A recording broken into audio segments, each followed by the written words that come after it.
తునిలో సహకార ఉద్యమానికి సంబంధించిన ఉద్యోగుల సమస్యలు మరోసారి తెరపైకి వచ్చాయి.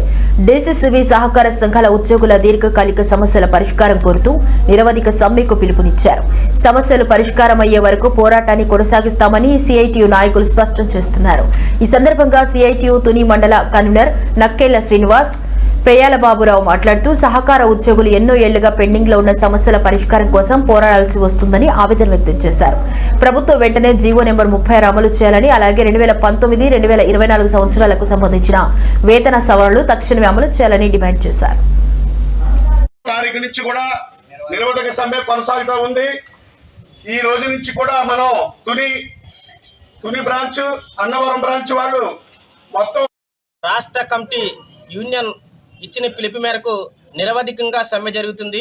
ఈరోజు తుని డిసిసి బ్యాంక్ ఎదురుగా దాదాపు 6 బ్రాంచుల నుంచి ఈ 6 సొసైటీ సంఘాల నుంచి ఈరోజు ఉద్యోగులు ఈ సమ్మెలో పాల్గొన్నారు. ముఖ్యంగా 36 జీవో వెంటనే అమలు చేయాలని చెప్పేసి గత ప్రభుత్వం చూసుకున్నా, ఈ ప్రభుత్వం చూసుకున్నా ఈరోజు సహకార ఉద్యోగులు మోసం చేశారే తప్ప వాళ్ళ సమస్యలు మాత్రం పరిష్కారం చేయకుండా ఈరోజు సహకార ఉద్యోగుల పట్ల ఈరోజు రాష్ట్ర ప్రభుత్వాలు చిన్న చూపు చూస్తూ ఉన్నాయి, వాళ్ళని మోసగిస్తూ ఉన్నాయని చెప్పేసి మరోసారి తెలియజేస్తూ ఉన్నాం.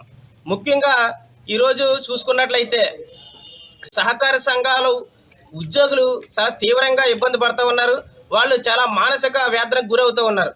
గత ప్రభుత్వంలో చూసుకున్నా, ఈ ప్రభుత్వంలో చూసుకున్నా ప్రభుత్వం ఇచ్చినటువంటి జీవో 36 జీవో ఏదైతే ఉందో దాన్ని అమలు చేయకుండా ఈ దాదాపు 6 సంవత్సరాలు పైబడి ఈరోజు జాప్యం జరుగుతుంది. అంటే ప్రభుత్వం ఇచ్చినటువంటి జీవో అమలు చేయకుండా మరి ఇంకెవరు అమలు చేస్తారని చెప్పేసి ప్రభుత్వం అడుగుతూ ఉన్నాం. అంటే అధికారంలో రావడం కోసం కార్మికులు హామీలు ఇచ్చి ఈరోజు మసిబూసు మారడికాయ చేసేటువంటి ప్రయత్నాలు చేస్తున్నారు తప్ప ఈరోజు అధికారంలోకి వచ్చిన తర్వాత కార్మిక సమస్యలు పరిష్కారం చేయకుండా ఈరోజు కార్మికులు నట్టేటి ముంచేటువంటి విధానాలు అమలు చేస్తూ ఉన్నారు. మొన్న చూసుకున్నట్టంటే రాష్ట్ర ప్రభుత్వం ఈరోజు బడ్జెట్ సమావేశాలు జరుపుతూ ఉన్నారు.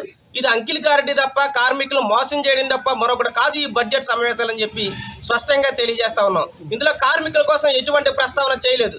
కార్మికుల సమస్య మీద ఎటువంటి ప్రస్తావన చేయకుండా ఈరోజు కార్మికుల్ని మోసగించడం అని చెప్పి తెలియజేస్తా ఉన్నాం. దాదాపు 2019 తర్వాత జాయిన్ అయిన వాళ్ళందరినీ కూడా రెగ్యులర్ చేయాలి.